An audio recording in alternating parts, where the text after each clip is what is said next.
Thank you so much. Good afternoon, everyone, and a very warm welcome to Laurus Labs Q3 FY26 earnings call hosted by DAM Capital Advisors Limited. On the call today, we have representing Laurus Labs management, Dr. Satyanarayan Chava, founder and CEO, Mr. V.V. Ravi Kumar, Executive Director, Mr. Krishna Chaitanya Chava, ED, Head CDMO, Mrs. Soumya Chava, ED Generics and Commercial, and Mr. Vivek Kumar, AVP Investor Relations. Before we proceed, I would like to remind you that some of the statements made during the call today could be forward-looking in nature, and a safe harbor statement to this effect has been included in the press release that has been shared on the company's website. I hand over the call now to Dr. Chava to make the opening comments, and then we'll open the floor for questions. Please go ahead, sir. Thank you, Nitin. Good afternoon, everyone. We continue to execute our strategy, the advancement of important clinical and commercial programs with global partners, successful ramp-up of new launches, and strengthening our leadership in ARV segment. Our large-scale development and manufacturing capabilities across small molecule as well as large molecule offering continue to gain traction with multiple partners. We are seeing healthy level of interest across technologies and scale from our long-term existing partnerships. We are confident that we are investing in interesting technology platforms, many of those already underway. Successful execution on these projects will continue to transform our business portfolio and drive future growth. Some of the notable progress I wish to highlight. We made significant investments in CapEx so far in peptide development and manufacturing infrastructure to meet our current and future capacity requirements. In addition, we operationalized our antibody drug conjugate and gene therapy process development labs in Hyderabad this quarter, and the construction of GMP manufacturing facility is well on track. Last month, we also announced increase in giant investments in Concall Pharma, which is in line with our plan to support ongoing FDA facility construction in Hyderabad. Phase 1 is expected to be completed by mid-2027. Moving on to financial results, we delivered another quarter of strong operational and financial performance. Revenues for the third quarter stood at 1,778 crores. Gross margins has expanded further from the previous quarters and maintained around 60%. And EBITDA margins expanded to a little over 27%. We achieved these numbers through strong performance across our generic business and also clinical and commercial supplies of CDMO programs to our partners. Our product mix within business division, the operating leverage have continued to do well in supporting our healthy margins overall. As we look forward, we remain well on track to deliver healthy operational growth for the entire financial year 2026. Now, I would like to request Mr. Chaitanya to share key updates on our CDMO business. Thank you. On the CDMO side, we continue to see strong interest in our integrated service offerings across various complex technology platforms.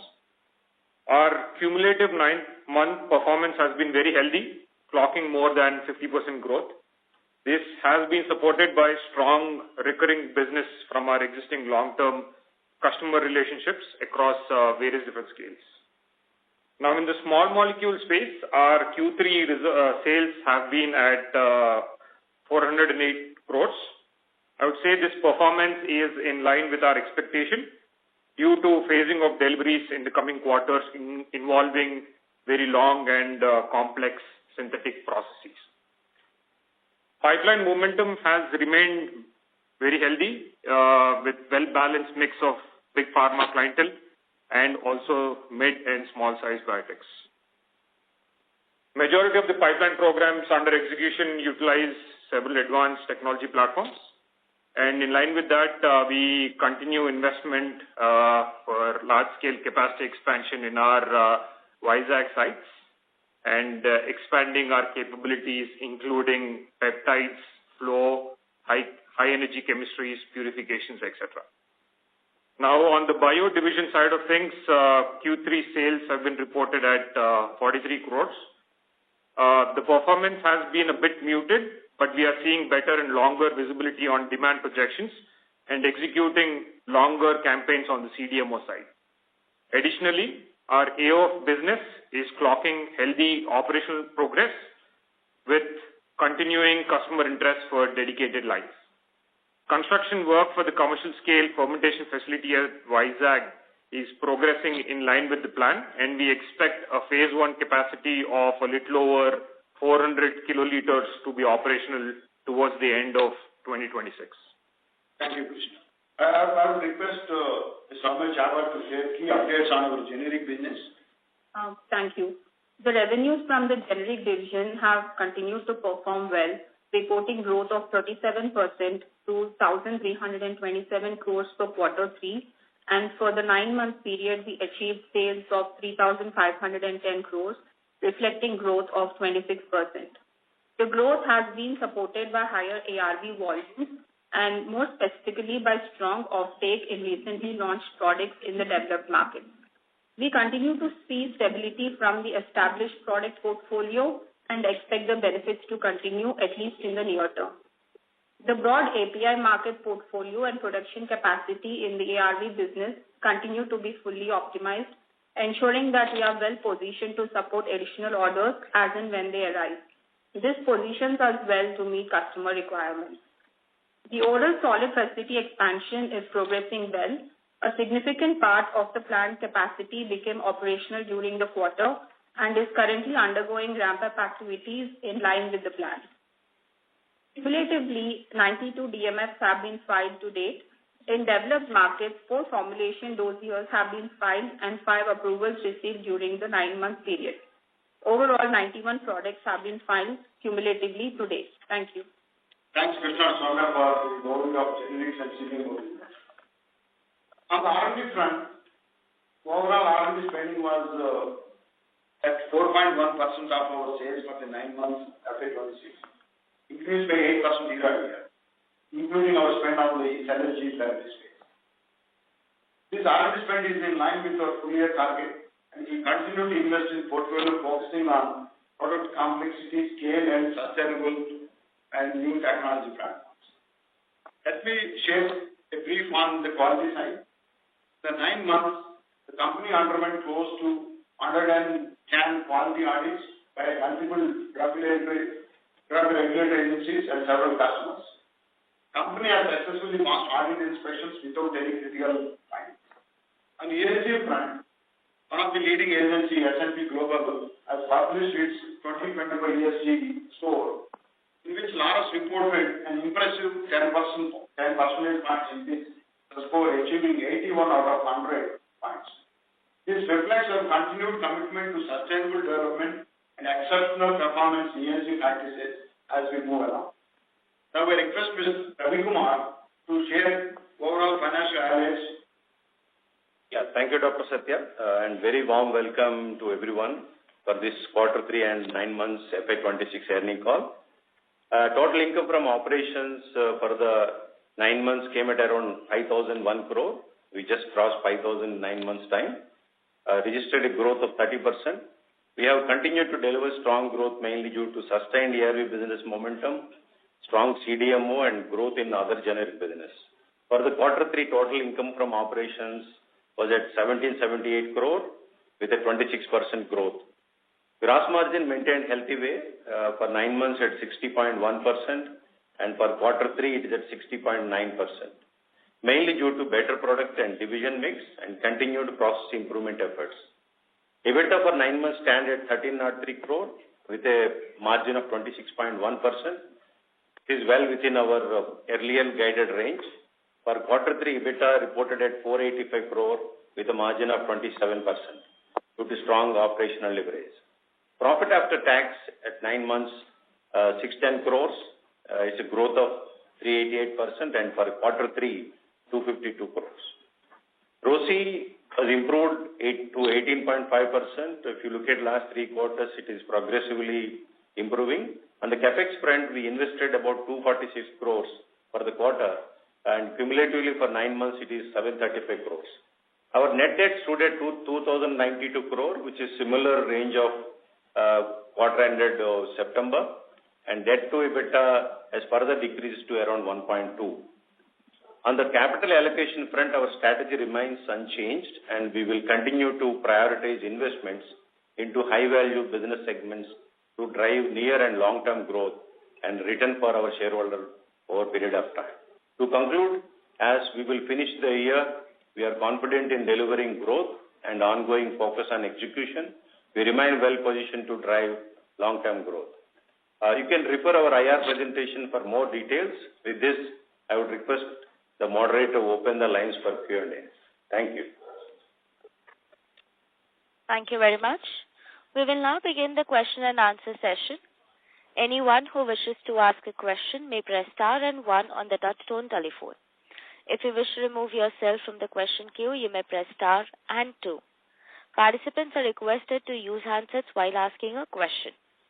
Ladies and gentlemen, we will wait for a moment while the question queue assembles. The first question is from the line of Tushar Madhane from Motilal Oswal Financial Services. Please go ahead. Yeah, thanks for the opportunity and congrats on a good set of numbers. Just first to start one keeping question in terms of you could break down ARV sales into formulations and API. In the 9 months, Hello. Yeah, Ram, I'm just answering. In the 9 months, APIs is 86. The formulation is 865 crores ARVs. In the APIs is 1,259 crores. Sorry, how much? How much is ARV API? Yeah. Tushar, these numbers can be, it is there in the IR, or Vivek can give it to you, Tushar. You can ask any qualitative question, please. The total ARV revenues were 744 crores for the quarter 3. Got it. So secondly, on the capex side, like this 9 months capex is largely more than what we would have done in FY25, and then we have certain contracts maybe on peptide side or now in ADC. So, firstly, how much, one can think about investment into peptides as an asset over, let's say, next 12 to 24 months, and ADCs as well, if you could, and then thirdly, on the overall capex for 27. The ADC is still at the nascent stage right now. We have allocated $25 million to the GMP facility, which is under construction right now. We don't expect any meaningful revenues coming from ADCs in the next 2 years. When it comes to CDMO investment in peptide commercial manufacturing facilities, we expect qualification during this calendar year, and we will give you more details as and when we're in a position to give feedback to you. And for overall capex? Overall capex this year will be about 1,000 crores in FY26. FY26, based on the current estimate, we do feel it will be over 1,000 crores next year also. And this would be largely done with keeping net debt at similar number? The debt may be increased slightly, it's needed, but your debt by EBITDA will be in a better way. Yeah. Got it. And just one last from my side, if you could at least just share in terms of pecking order the gross margin for different segments like API synthesis, FDF. We are not giving that segment-wise that much details, but it is everybody's guess. Yeah. No, sir. Qualitatively, while not a specific number, but directionally, if you have to think about is FDF synthesis at a similar gross margin, API at a lower gross margin, is that the way to think about? Yeah. So, Tushar, the order remains same. CDMO, formulation, API. Yeah. This is an order. Yeah. API on the lower side, formulation on the higher side, and CDMO is on the top. because sequentially, if we see quarter-over-quarter, there has been improvement in gross margin, while the share of formulation has increased considerably in this quarter compared to previous quarter, which is why I was trying to understand. And in fact, synthesis share has reduced, and even API share has increased. So, which is why I was just trying to understand if there was anything to look into as far as gross margin for the quarter is concerned. I think the order remains same, Tushar. More product. I think, there is a product mix, some segments, within the same segment, some products where higher margins were there. So, there is, if you look at last quarter also, we had the similar gross margin. This quarter also gross margin. And we expect to maintain gross margins of 60%, around 60% for the coming quarter and also next financial year. Okay, sir. That's it from my side. Thank you and all the best. Thank you. The next question is from the line of Rehan Syed from Trinetra Asset Management. Please go ahead. Good evening to the team and congratulations for a good set of numbers and thank you for giving me the opportunity.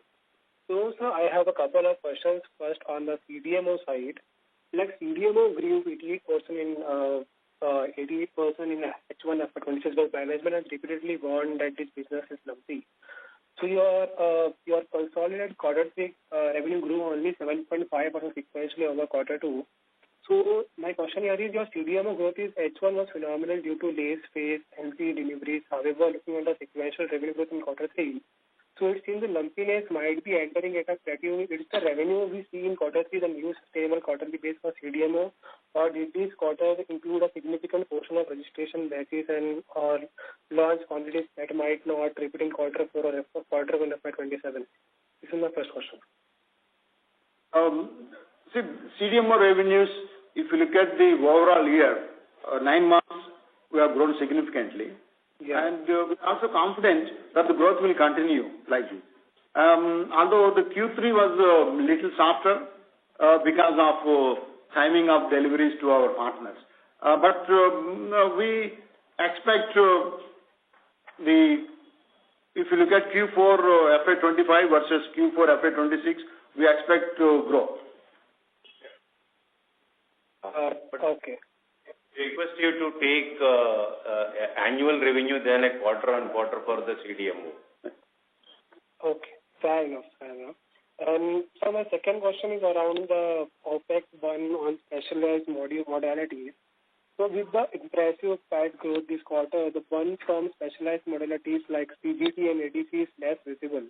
So, however, as an analyst, I want to understand the core efficiency. Could you quantify the specific quarterly EBITDA drag from these non-revenue generating activities? And furthermore, since you now recruited new leadership for ADCs, so is the INR 250 crore budget still sufficient, or should we expect an upward revision in OPEX as you move towards bioconjugation and fill finish capabilities?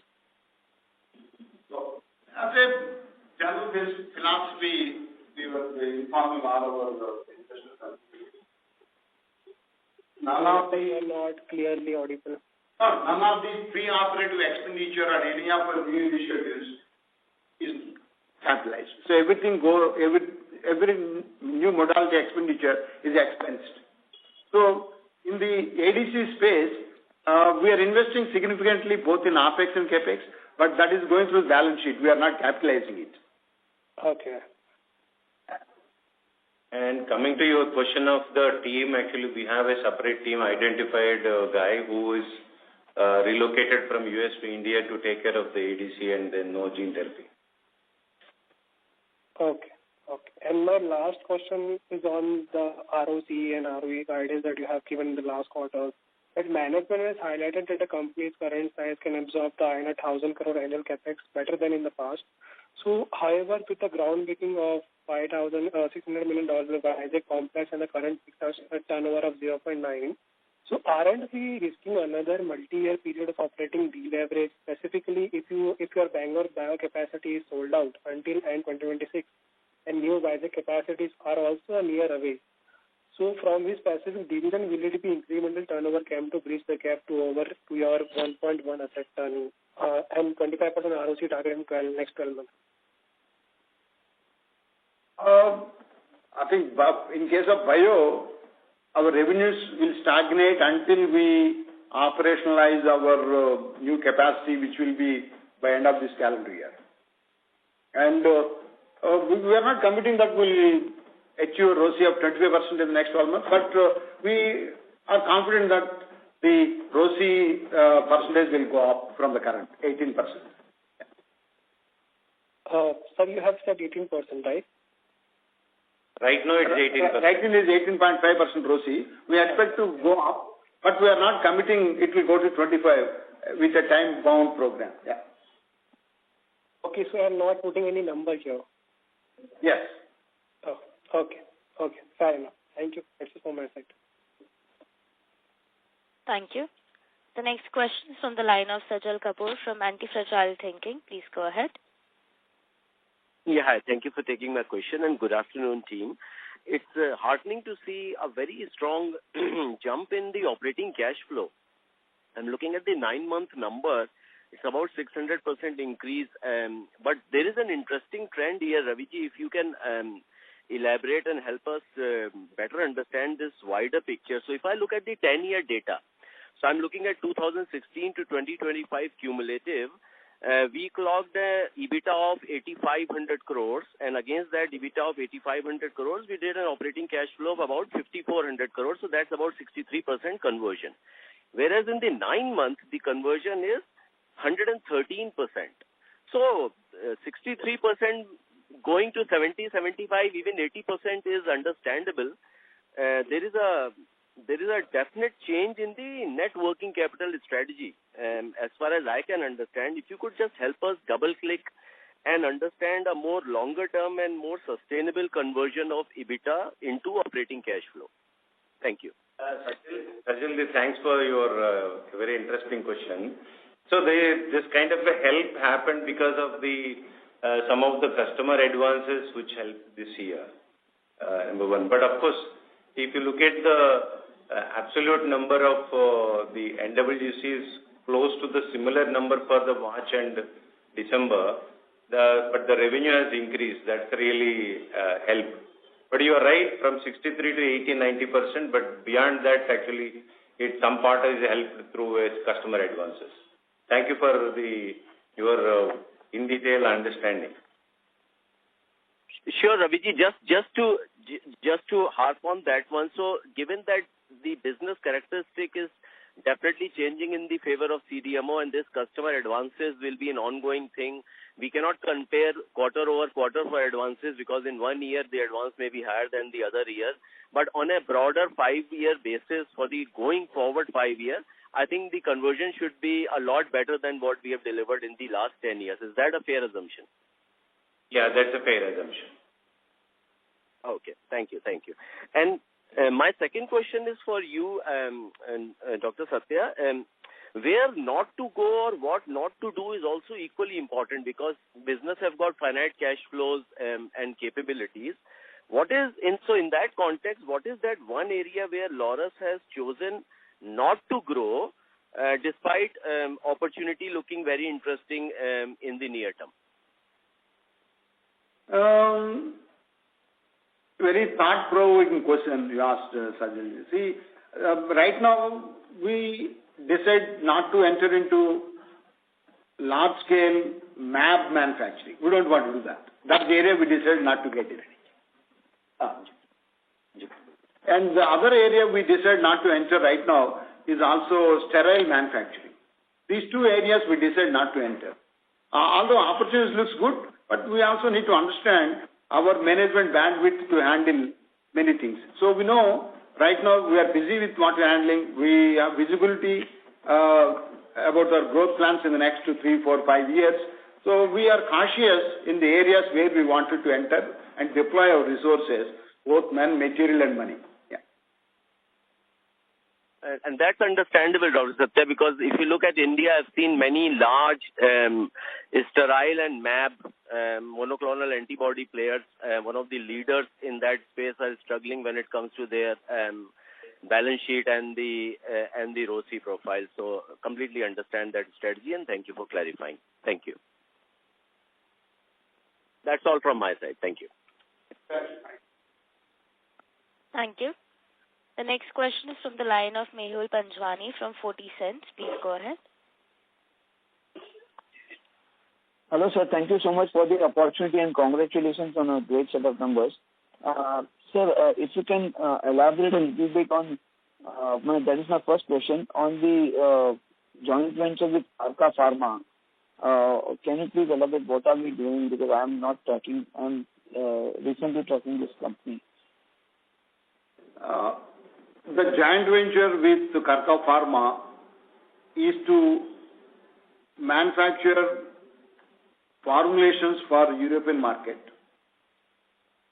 where APIs will be supplied by us, and in the phase 1, we are creating 3 billion solid oral capacity and 100 million solid oral capacity for potent molecules.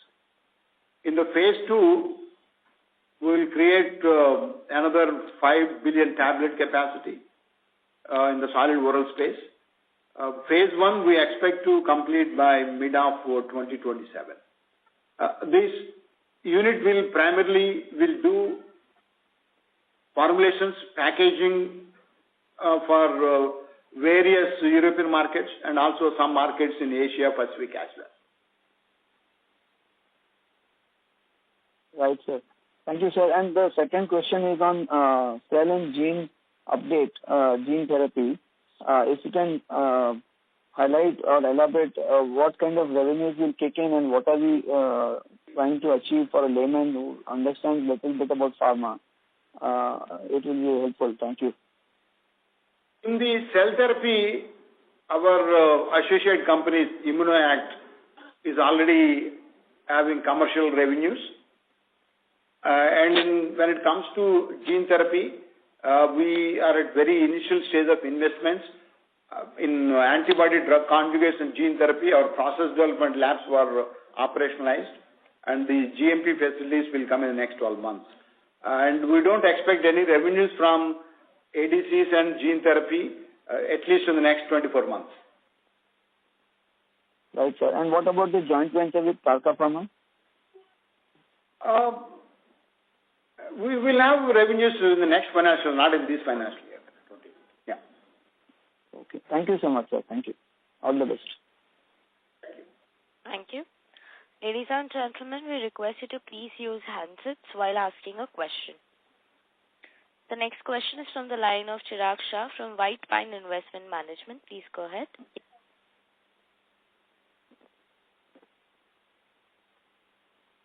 Mr. Chirag, please go ahead with your question. Your line is unmuted. Yeah. Hello. Am I audible? Yes, you are. Please go ahead. Yeah.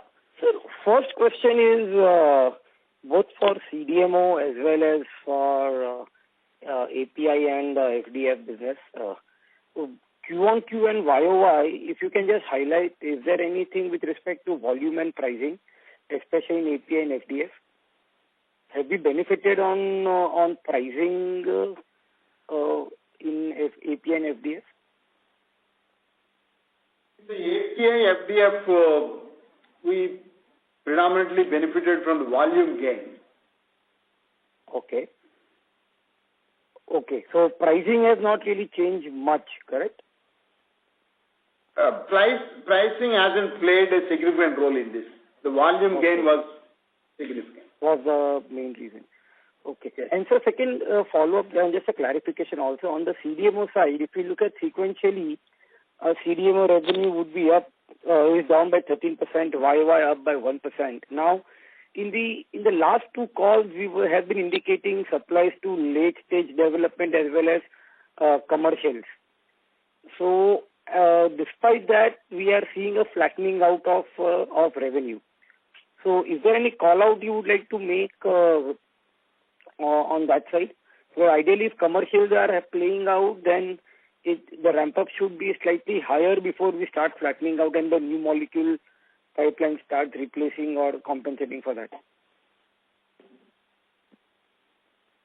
Yeah, even, while the late-stage supplies and also commercial supplies are ongoing, even in such situations, some of these supplies are once or twice per year in some cases.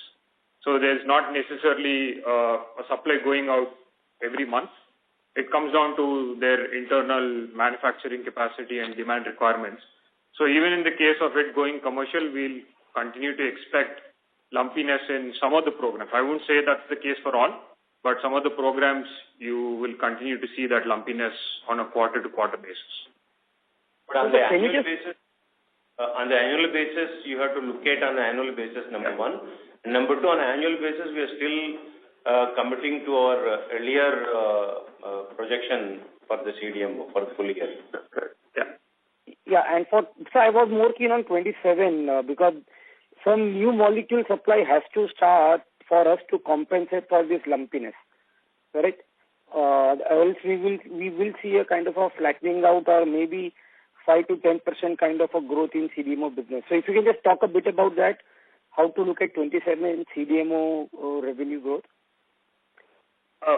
While we are not giving any concrete numbers for 27, we still expect a healthy growth over whatever we expect to report in 26. So if you look at FY26, in the 9 months, our growth is close to 50%.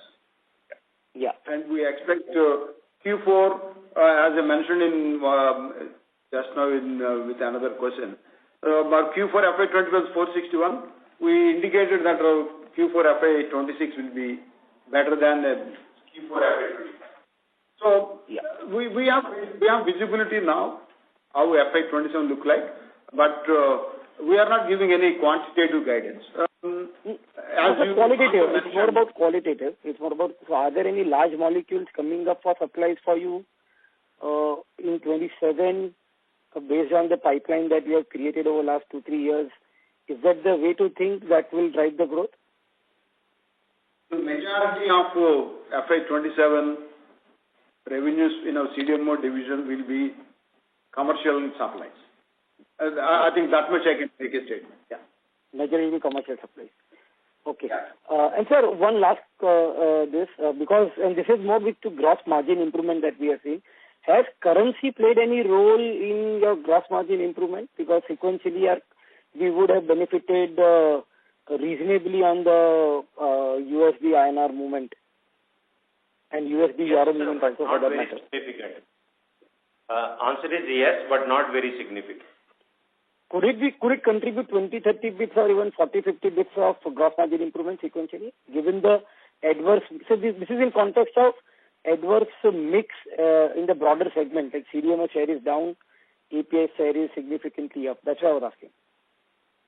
We will get a benefit because we are a net exporter. But I'm saying that it is not a very significant impact or positive impact. Okay. Thank you and all the best. Thank you. The next question is from the line of Jeevan from Sahasrar Capital. Please go ahead. It's very heartening to hear the guidance of 60% gross margin going forward. I think it's very, very positive. Coming to the CDMO side, sir, I just want to understand your so FY27. So one is the animal health. So I don't think animal health has still scaled up in 25 much. So animal health, how do you see the scale up in FY27? Agrochemical also, I don't think FY26 we have done much of a delivery there. So how do you see agrochemical growing in FY27? And apart from that, is there any large contract that we are talking or are in the pipeline with the big pharma? If you can speak on that. Yes. On the animal health, there's ongoing commercial supplies for a few compounds, continue to do validations and filings for our partners in other programs. So there is some meaningful revenue for this year as well, and that we expect to continue that or in fact grow on that. In the crop science space, we've commercialized one particular supplies for our partner, and we expect that to continue shipments in the coming years as well. But we look forward to adding more partners in the crop science space, but, meaningful revenues for the crop science probably will start maybe 2 years or 1 to 2 years down the road. Okay. Yeah. Sorry. Yeah. On your the second question on the large commercial contracts, I mean, unfortunately, I can't necessarily comment on that, but we continue to have good discussions with several partners in several phases of the programs. Yeah. So, are you basically seeing any cases where the innovator, large pharma, is looking to move, late stage molecules from other clients to us? The opportunities exist, but unfortunately, without divulging confidential information, I can't really fully comment on that. So, yes. Okay, no problem.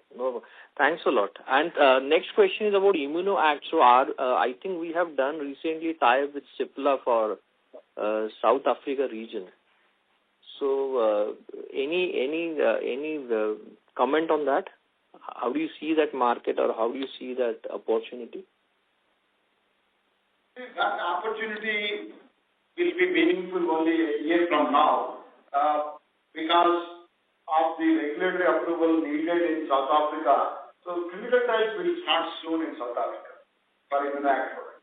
So it will be FY2028 you will see revenue. But there are some milestones ImmunoAct already received from Siegel. Okay, great, sir. Great. Thanks a lot.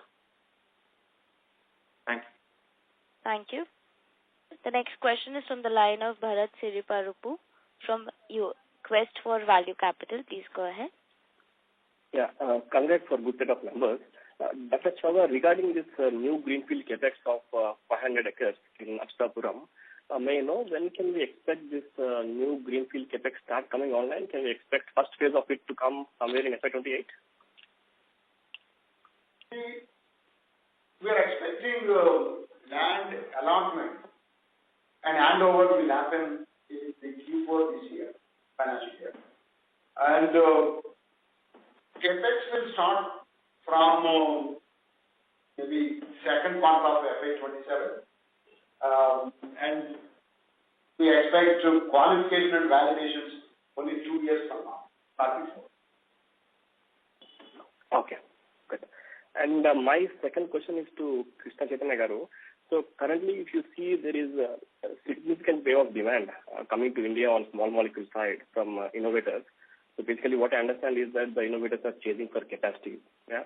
So with this background, how is Laurus prepared to handle this surge of demand? Are the current capacities sufficient to satisfy the CDMO demand?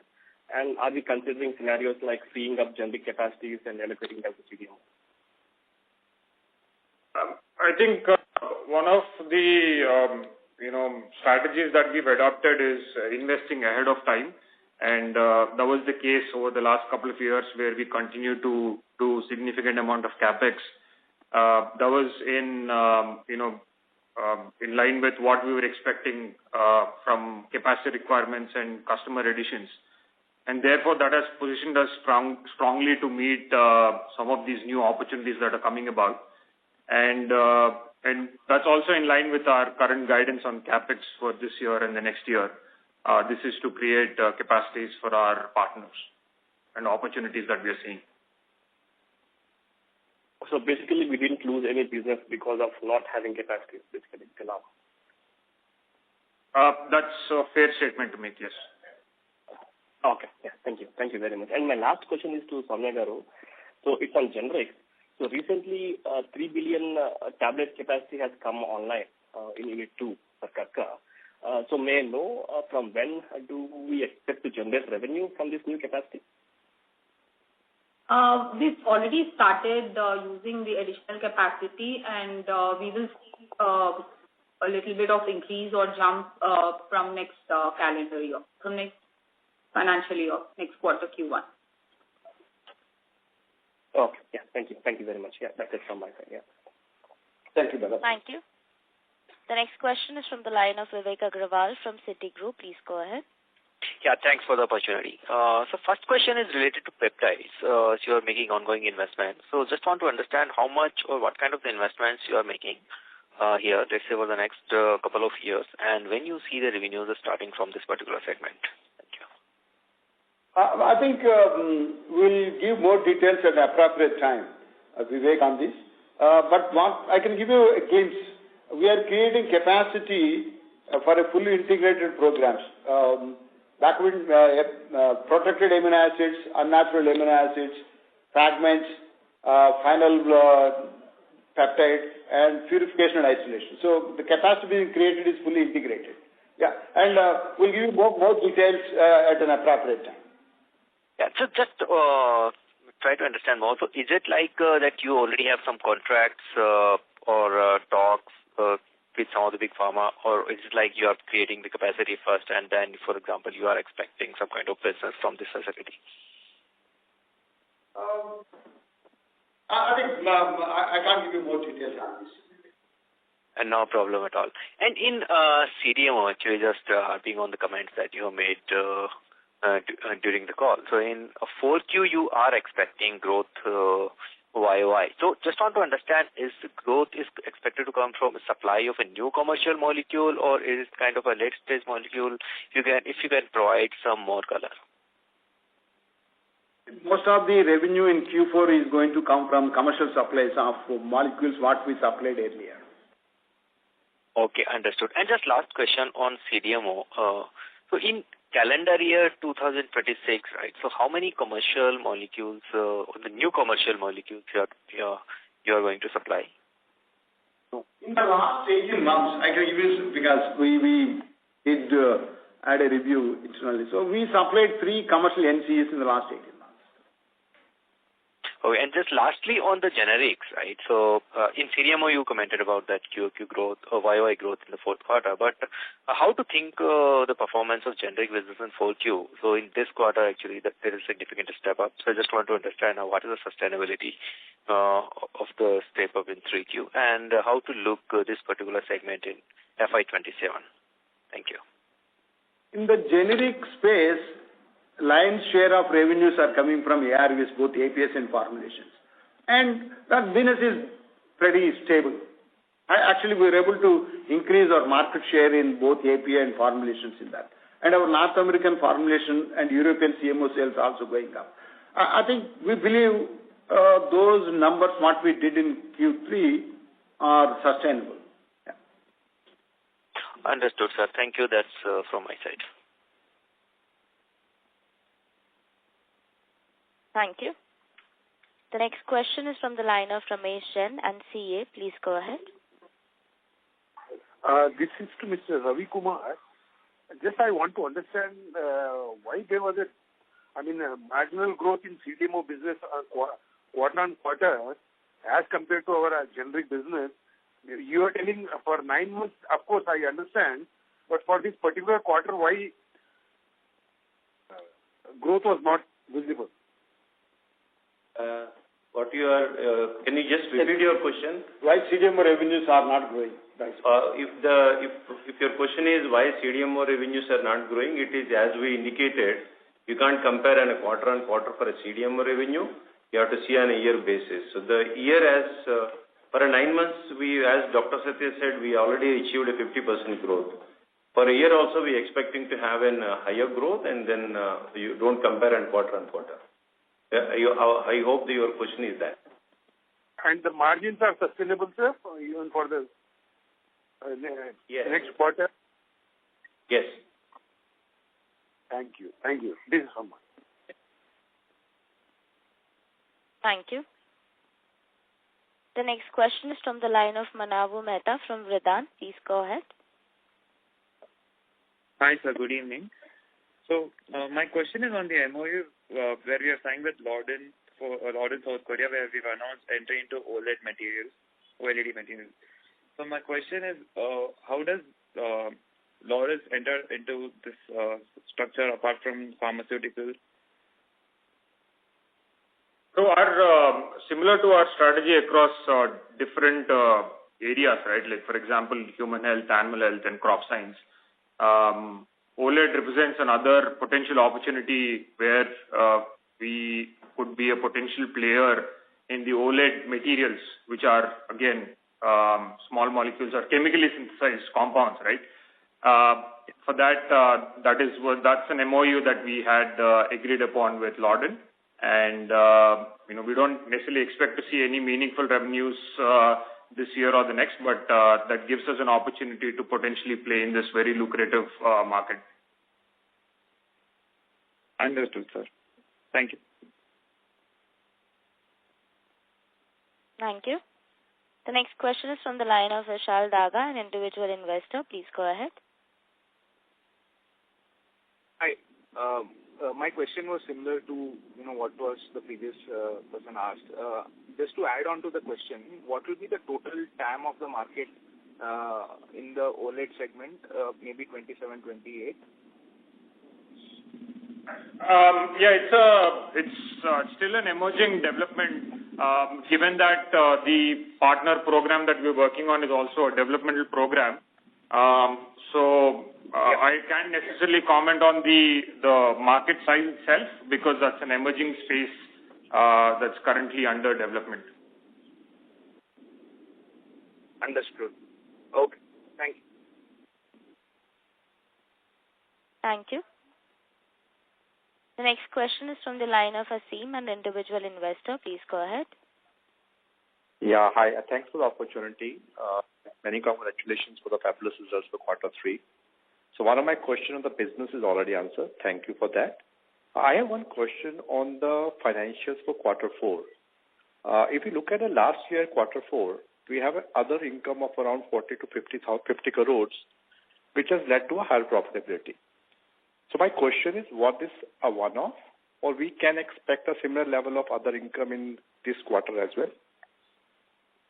So we are not expecting an other income in the Q4. Okay. So that was a one-off for last year. Yes. Okay. Thank you. Thank you. Thank you. The next question is from the line of Abhijit K, an individual investor. Please go ahead.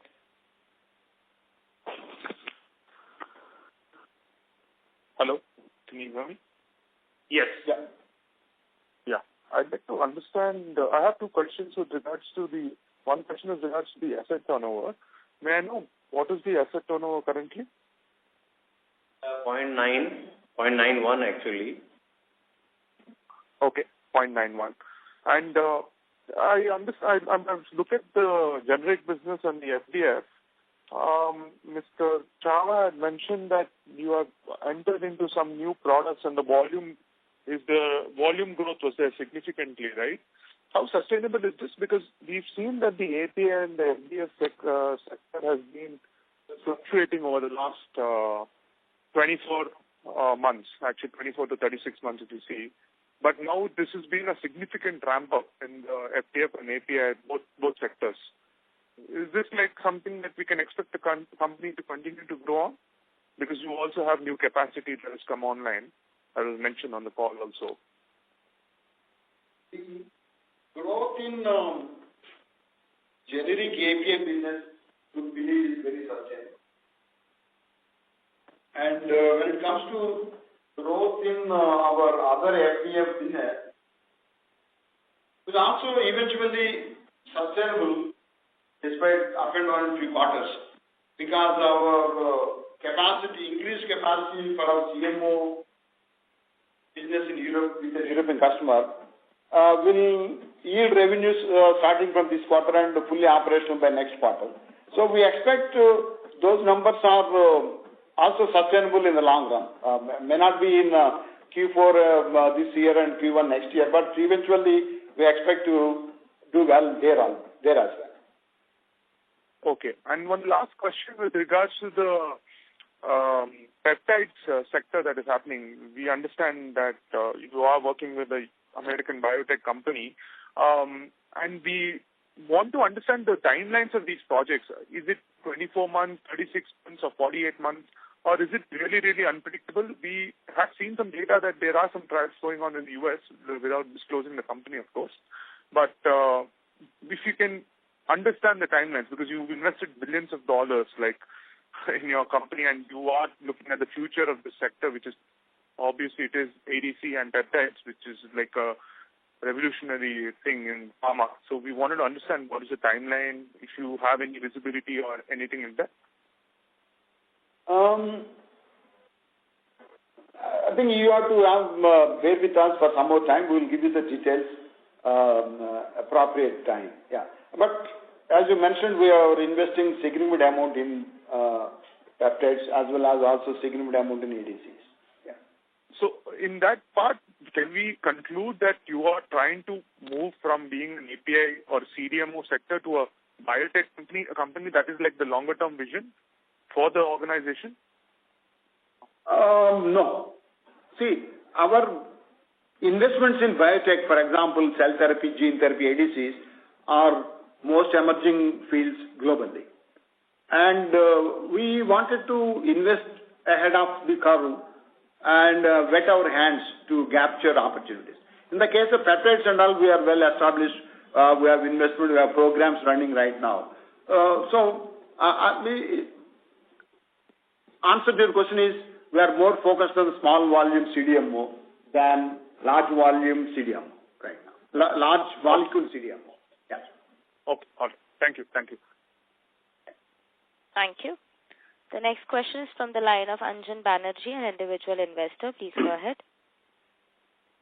Hello. Am I audible? Yes. Yes, sir. I have a question, Dr. Chava, and thank you for the opportunity. Sir, I have a question on the CDMO space. Like we have been seeing many of the Indian pharma players, they have been expanding their capacity towards this CDMO segment. So, as per your understanding, how big and long is this opportunity? And given that Laurus has invested so much in the last couple of years towards expanding the capability and capacity, so what is the competitive advantage that Laurus Labs has as compared to its peers? So that's one of my questions. I don't say we have advantage. We were well prepared to take the opportunity. I'll put it that way. So people look at us if there is a complex chemistry, if there is a scale involved, if it is a flow chemistry, if it is biocatalysis, if it is high energy chemistry and involves scale, and we are the perfect partners. So we have invested in these modalities and created capacities. Okay.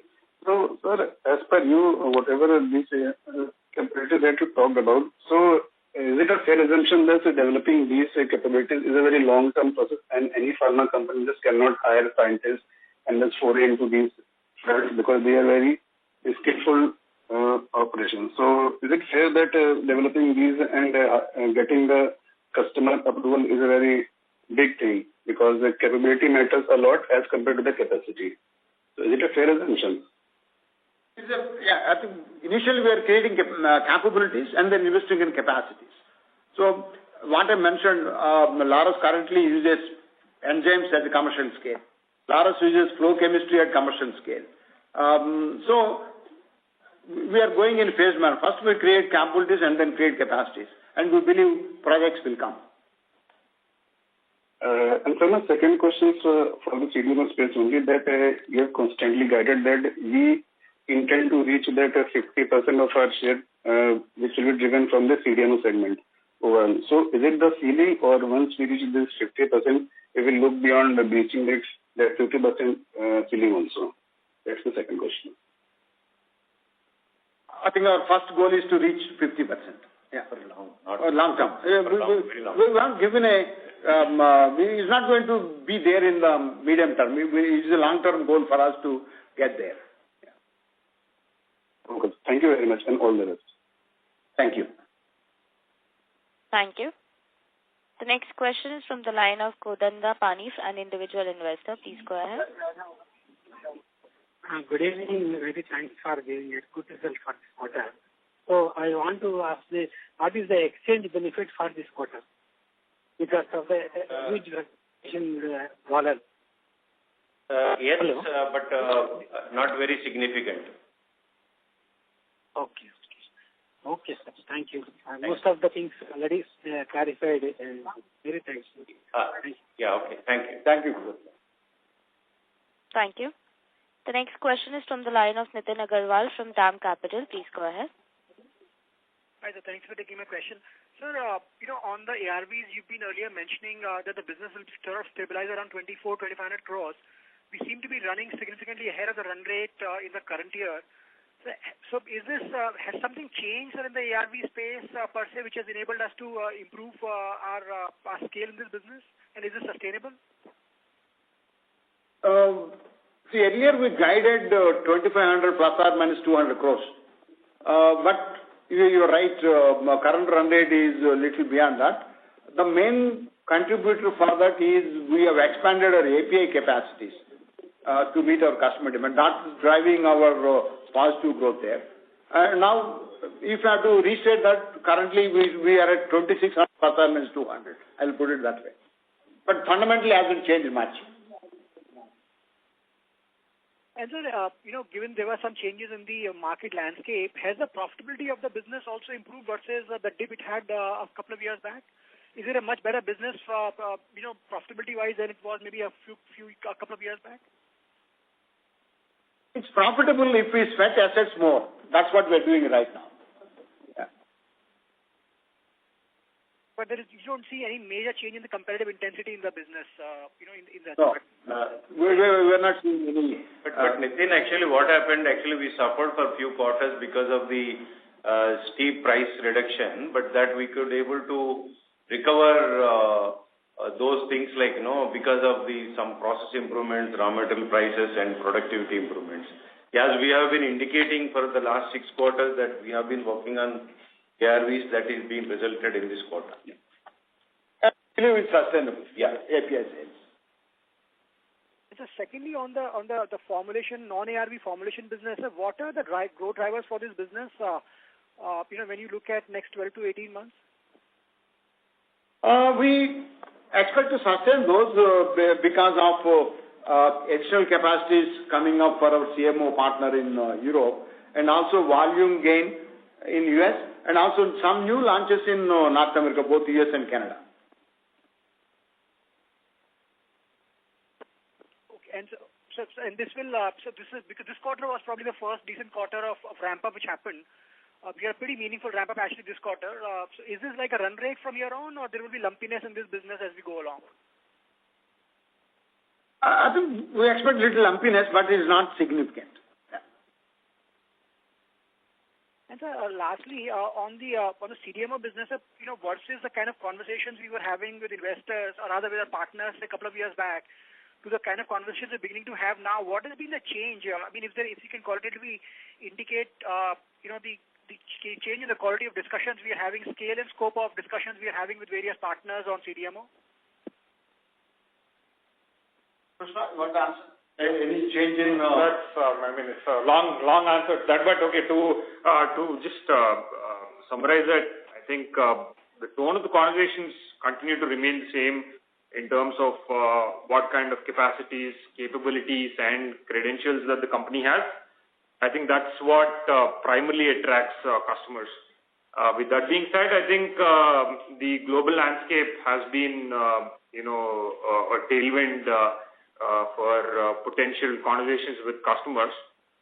But the fundamentals need to be sound, and that will only drive the business is our understanding of this. Okay, thank you so much. Thank you.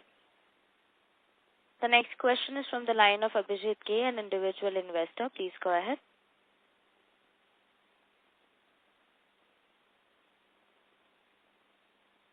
Abhijit, please go ahead with your question. Your line is unmuted. Yeah.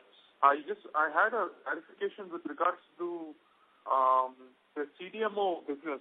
You mentioned animal health and crop sciences. Animal health will continue in FY27, and crop sciences, one product has been commercialized and meaningful supply will happen in 1-2 years. I remember in the previous calls you had mentioned about human health CDMO contract also. Is that still on track, or is there approvals pending and etc.? In the human health space, there are several different programs that we currently work in with several partners. And there's, Dr. Satya mentioned, there's several commercial supplies ongoing in the human health space. Okay. But you are, in percentage-wise, can you give a breakup? Like, is it possible to say what are you looking more at? Is it crop science, is it animal health, or is the future going to be human health? Because that's where I think a lot of companies are talking about it. So just a picture, if not to be too specific, but just a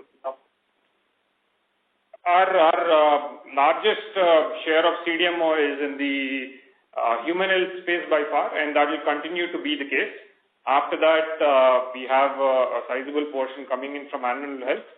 And the third one, which is again currently very small, is in the crop science space. And this ranking of human health, animal health, and crop science will be similar if I project a couple of years down the road as well. Okay. And the crop science is the one, it is a patented product or no?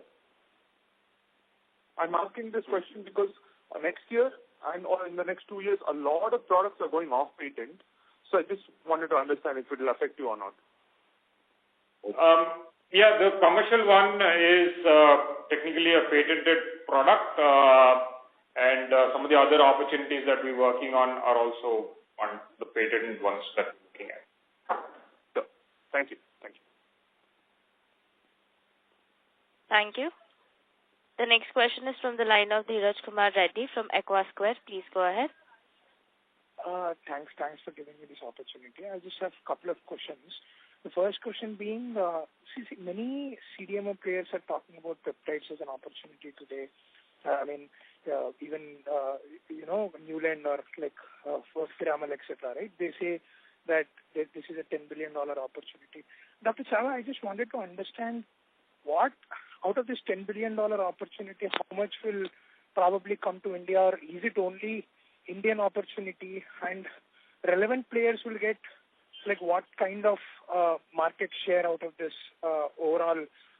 I mean, you can just give me in a 3 to 5 year time frame, maybe. Yeah. It's a very difficult question to answer. See, we don't have visibility on who is investing, what capacity, what products we have. They have. But whoever gets the GLP opportunity, people are investing in amino acids, protective amino acids, fragments, and some of them investing in small volume, some of them investing in large volume.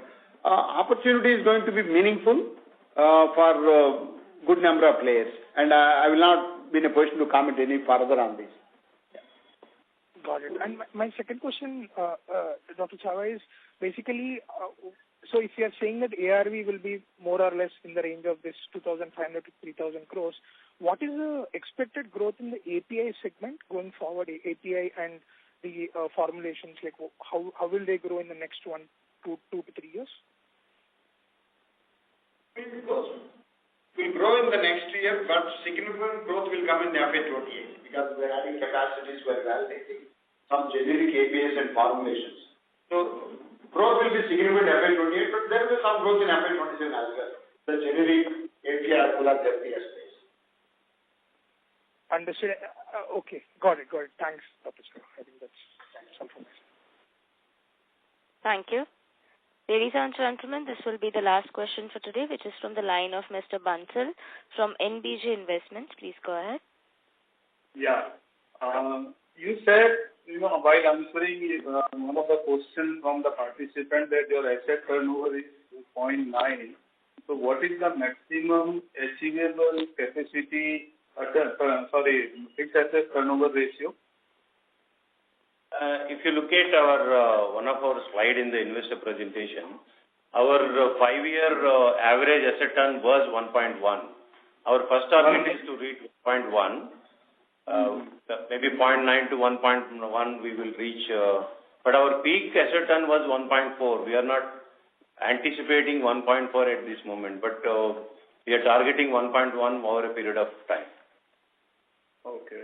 So that means you are almost at the full capacity utilization. But 0.9 to 1.1 actually there is a we can yeah. Correct. Okay. Thank you very much. Okay. Thank you. Thank you. Ladies and gentlemen, as this was the last question for today, I now hand the conference over to management for closing comments. Thank you everyone for asking very insightful questions, and thank you. Thank you. Thank you. On behalf of DAM Capital Advisors Limited, that concludes this conference. If you found this video helpful, please like, share and subscribe to Concall India for latest upcoming con calls.